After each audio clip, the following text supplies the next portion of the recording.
Portrait maintenant de l'ancêtre des Britanniques. Un squelette datant d'il y a 10 000 ans, retrouvé dans le sud-ouest de l'Angleterre, vient de livrer ses mystères. On va retrouver à Londres notre correspondant Loïc de la Mornay. Bonsoir Loïc. Qui se cache donc sous Cheddar Man? C'est le nom que les chercheurs avaient donné à ce squelette. Oui Laurent, et vous allez comprendre dans quelques instants pourquoi il est surnommé ainsi Cheddar Man. En tout cas, c'est effectivement l'ancêtre des Britanniques. C'est le plus vieux squelette complet jamais retrouvé ici au Royaume-Uni. Il a 10 000 ans, il était déjà connu.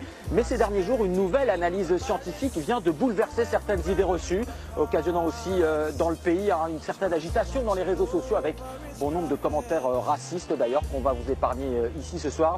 Vous allez comprendre pourquoi en regardant cette surprise, une surprise finalement assez logique, dans ce reportage avec Anto Filippi et Blanche Vatton.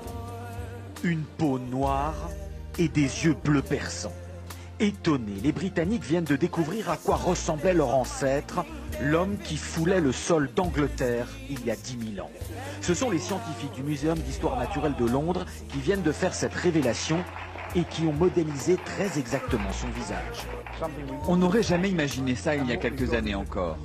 Cette combinaison inhabituelle de cheveux bruns, bouclés, presque crépus, avec une peau très sombre et des yeux d'un bleu vif. La découverte du squelette de cet homme n'est pas récente. Il a été trouvé il y a plus d'un siècle dans les gorges du Cheddar, cette région du sud de l'Angleterre célèbre pour son fromage. En 1997, à partir de ce squelette, les scientifiques avaient déjà extrapolé son visage, celui d'un homme du Mésolithique d'une vingtaine d'années, blanc. Mais les chercheurs d'aujourd'hui ont retrouvé un peu d'ADN conservé dans son oreille et avec les progrès du séquençage génétique ont abouti à ce résultat bien différent.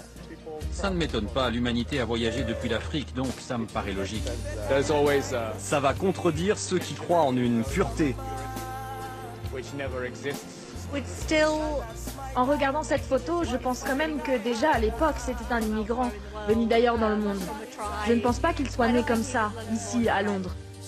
Selon les scientifiques, Cheddar Man est bien né noir sur le sol anglais. La généralisation de la peau blanche serait intervenue plus tard avec des vagues d'immigration plus récentes venues d'Europe du Nord.